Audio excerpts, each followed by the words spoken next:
এত লাশ, এত জানাজা, এত মানুষের কবর আপনি পড়লেন, দেখলেন, এত কিছু আপনার আখিরাত মনে করাইতে পারলো না?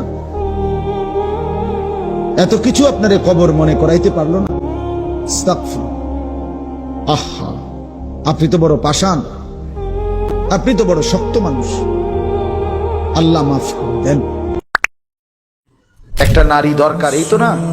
নারীর প্রতি আগ্রহ আছে, মহব্বত আছে, আকর্ষণ আছে, ভালো কথা। এটা পূরণের জন্য আল্লাহ স্ত্রী যথোপযুক্ত সময়ে ইন্তজাম করেছে। মানুষ এক নিঃশ্বাস পানি সময়ের আগে পান করতে পারে না। কথা বোঝেন না? কত জায়গায় আমগো তুমি, কত জায়গায় কত বাত্রা ইন্দাত হয়। সারা দিন বয়ান কইরাও আমি অনেক সময় আছে হোটেলে গিয়ে ভাত খেয়েছি, সময় মিলাইতে পারছি না। হোটেলে সুখের সাগরে যে ভাসতেছে সেও মরে যাবে, দুঃখের পাহাড়ে যে সেও মরে যাবে, ঠিক না? জীবনে কোনোদিন দুঃখ ছাড়া সুখ দেখে নাই যে তারও মৃত্যু হবে। জীবনে কোনোদিন এক সেকেন্ডের জন্য যার কোনো দুঃখ নাই সেও মরে যাবে, মরে যাবে। এই হাসিও স্থায়ী না, এই কান্নাও, কথা বলেন না, দুনিয়ার হাসি স্থায়ী, দুনিয়ার কান্না স্থায়ী, কোনোটাই স্থায়ী না। তোমার যৌবন স্থায়ী, কথা বলেন না কেন? না বন্ধু, না, মৃত্যু থামাই দিবে। তুমি মা বাপ, আত্মীয় স্বজন, ভাই বন্ধু, পাড়া পড়োশি, ফ্রেন্ড, বন্ধু, ধোকা ধোকা, এরা কেউ শেষ পর্যন্ত থাকবে না। তুমি আমি একাই, তুমি একাই। হয় তোমার বাবা আগে কবরে যাবে, অথবা তুমিও আগে কবরে যেতে পারো, দেখা হবে না। তোমার কবর তুমি একাই, তোমার একাই ফেরেশতার মুখোমুখি হইতে হবে, একাই হাসরের ময়দানে দাঁড়াইতে হবে। নওজোয়ান, তোমার মতো বয়সীও তো কত মানুষ কবরে আছে, আছে না? সে মরলো কেন ভাইয়া? বেকুব দেখে না? তুমি চালাক দেখে মরো না? না, সে বুঝে নাই দেখে মরে গেছে নাকি?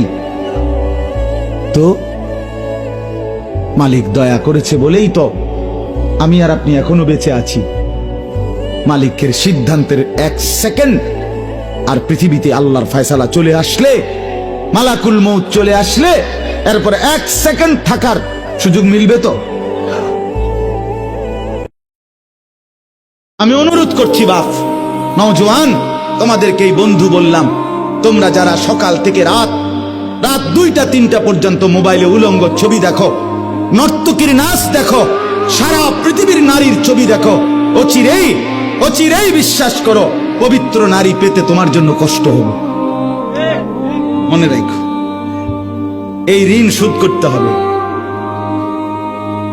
হ্যাঁ, তখন বুঝবা ভাইয়া।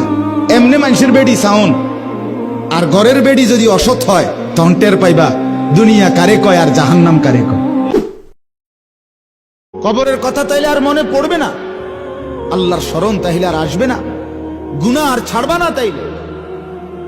বলে আল্লাহ জিজ্ঞেস করছে,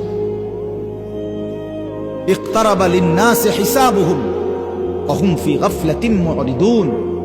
আল্লাহ তাআলা বলে, মানুষ, আরে তোমাদের হিসাবের সময় একদম কাছায় গেছে, অথচ তোমরা এখনো আল্লাহ থেকে গাফেল হয়ে বিমুখ হয়ে আছো। আহা কি করছো, আহা কি করছো?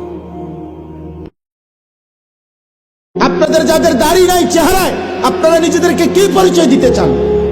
বলেন মেয়ে, এখন দাঁড়ায় বলেন, কি বুঝাইতে চান নিজেকে? ইমানদার এমন হয়? 1450 বছরের ইমানদার এমন ছিল? আপনি আপনার কি বুঝাইলেন? আমার নাম আনিসুর রহমান। আমি চ্যালেঞ্জ করলাম, আপনার যেই ছেলে ফজরের নামাজ পড়ে না, মেয়ে ফজরের নামাজ পড়ে না, এ ভদ্র না, ভদ্র নয়, ভদ্র নয়, অসভ্য, অসভ্য, অসভ্য। গভীর রাতে আইসো বান্দা, চোখের এক ফোঁটা পানি দিও আমারে, আমি পুরা ধুয়ে মুছে সাফ করে দেব। এক ফোঁটা পানি দিয়ে 90 বছর মাফ করে দেব। সাগর পানি লাগবে না, মোটরের পানি লাগবে না, এক ফোঁটা চোখের পানি অনুতপ্ত লজ্জিত হয়ে এক ফোঁটা পানি দিও আমারে, আমি এক ফোঁটা পানি দিয়ে জিন্দেগির গুনাহ সাফ করব।